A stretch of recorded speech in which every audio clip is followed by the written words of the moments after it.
नमस्कार, मुझे चैनल में एक बार फिर आपका स्वागत है। जैसा कि आप जानते हैं, स्थानीय ही नहीं राष्ट्रीय और अंतर्राष्ट्रीय मुद्दों पर भी हम अपने चैनल के माध्यम से बेबाकी से बात रखते हैं और लोगों की राय से भी अपने व्यूअर्स को अवगत कराते रहते हैं। इस वक्त मैं आपसे बांग्लादेश के संदर्भ में बात करूँगा। वहाँ जिस तरह के हालात बचे हैं, इससे भारत में जो चुनौतियाँ बढ़ रही है, इसके संदर्भ में आपसे बात करने आ रही है। और बांग्लादेश का जो घटनाक्रम हुआ है, उसने भारत की चिंता में बढ़ा। इधर पहले ही पाकिस्तान हमारे लिए एक प्रकार का संकट बना हुआ है और उपद्रवी ने एक बार फिर जो है सिर उठा रखे। कश्मीर में जिस प्रकार के हालात हो रहे हैं, एक बार फिर उसने भारत सरकार की माथे पर चिंता की लकीरें फैला देती है। और इधर ये बांग्लादेश का है, जहाँ तक बांग्लादेश की बात है, शेख हसीना के शासनकाल के दौरान इसका निश्चित हुआ था, लेकिन अब खरीदा जी आ गई। इन्हें कट्टरपंथियों का समर्थन है। कट्टरपंथियों के कारण यहाँ एक बार फिर भारत के बॉर्डर पर हालात लगातार बिगड़ सकते हैं। और जिस प्रकार आप देख रहे हैं कि आरक्षण का आरक्षण के आंदोलन में हिंदुओं की संपत्ति को निशाना बनाना, नुकसान पहुंचाना, हिंदुओं की जान माल की रक्षा, मंदिरों का आक्रमण, ये सब घटनाक्रम आपको क्या लगता है? एक नैरेटिव तो सेट कर दिया गया। ये नैरेटिव कहां से सेट हुआ है? जमात इस्लामी, जो कि स्थानीय पार्टी है, वहां की दूसरी तमाम पार्टियां, या चीन के एक हाइड एजेंडे को लेकर ये सारा घटनाक्रम हुआ। आप देखने का भी लगभग महीने कुछ भी नहीं था। घटना में एकदम बदलाव आया। कब? जब बीजिंग में बैठक हुई और वहां पर जो तिस्ता प्रोजेक्ट को लेकर जो बात चली, और वहां से जो है पूरा मामला गड़बड़। शेख हसीना प्रधानमंत्री बांग्लादेश बीच में ही इस बैठक को छोड़ दी। 4 दिन तक वो बैठक चलने की, दूसरे दिन ही उनकी रवानगी हुई। तो रवानगी होने के बाद से जो है यहाँ पर जब इस प्रकार की बात आई कि आखिर बीच में से तो वहाँ की मीडिया और सेना ने भी इस मामले में तमाम प्रकार के सवाल जवाब, उन जवाबों से मीडिया संतुष्ट नहीं था। और इस प्रकार की खबरें आई कि आंदोलन एकदम जोर पकड़ गया, और जोर तो पकड़ ही गया, साथ ही साथ लॉन्ग मार्च की घोषणा के बाद में हिंसा वाली बातें भी सामने आ गई।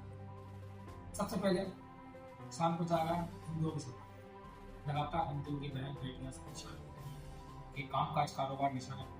और आपको बहुत अच्छी जानकारी मैं बता दूं कि 64 जिलों में से लगभग 52 जिले ऐसे हैं जहाँ पर आबादी काफी है।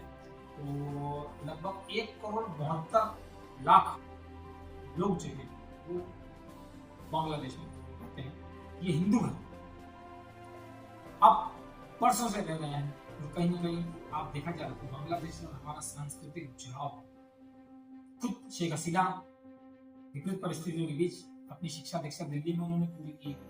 और जब पाकिस्तान से बांग्लादेश अलग हुआ था, उसके बाद में जो नया बांग्लादेश में इसमें भारत का बेहद सहयोग रहा था।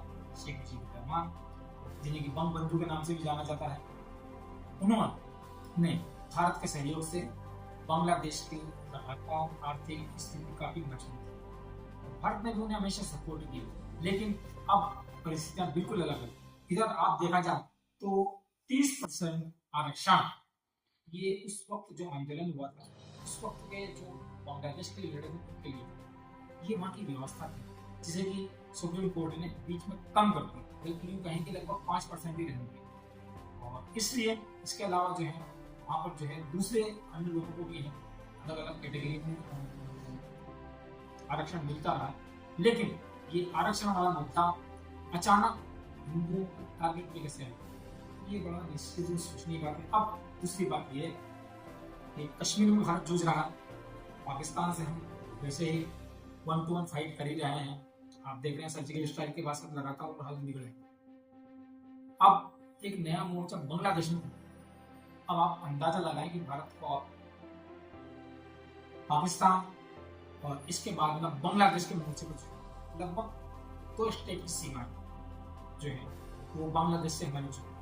इसके अलावा बांग्लादेश से हमारे व्यापारिक संबंध भी हैं, और कई ऐसे हैं बांग्लादेश के लोग जो उस पार से इस पार नौकरी करते हैं, व्यापार करते हैं, और यहाँ के लोगों को वहाँ व्यापार है।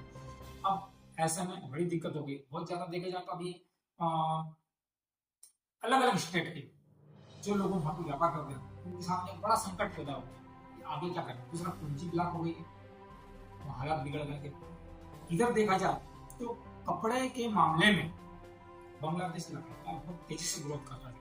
यहाँ तक कि फॉरेन के ऑर्डर कपड़ों के भी बांग्लादेश को मिल रहे थे और उसकी इकोनॉमी में लगातार सुधार होता जा रहा है। लेकिन अब बांग्लादेश में सब कुछ चौपट हो गया है, तहस नहस हो गया और बांग्लादेश तबाही की ओर हो गया।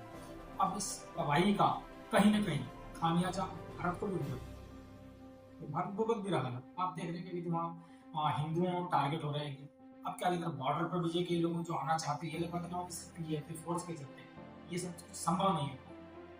लेकिन आने वाले समय में रोहिंग्या एक अलग समस्या हमारे लिए बने हुए है और कई भारत के राज्य इनसे प्रभावित हुए, खासतौर पर आसाम में स्थिति इतनी बिगड़ गई है कि रोहिंग्याओं के खिलाफ वहां की स्थानीय हेमंत शर्मा सरकार को बहुत बड़े कदम उठाने चाहिए। कुल मिलाकर बांग्लादेश भले ही तबाही की ओर हो ये, लेकिन भारत के सामने चुनौतियां हैं। अब भारत के सामने सबसे बड़ा संकट ये कि वहां से जिनके अपने व्यापारिक संबंध है भारत, उसका क्या करें। दूसरा कि जिन सांस्कृतिक मूल्यों को लेकर मानते हैं, इसमें जहां तक तिस्ता प्रोजेक्ट की बात है, मैंने उसकी बहुत अध्ययन किया। तिस्ता प्रोजेक्ट भारत के लिए बहुत मुफीद था, तो कम से कम चीन के हिस्से से हमें बचाने के लिए रखा था। दूसरा कि बांग्लादेश चीन सरकार को रूप भी भारत के साथ में था, लेकिन चीन की नजरें इस वक्त बांग्लादेश में, पाकिस्तान में ग्वादर वाले मामले को जहां उसने पहले शुरू किया और बाद में पटक दिया, इसके बाद अब चीन की नजरें बांग्लादेश पे है।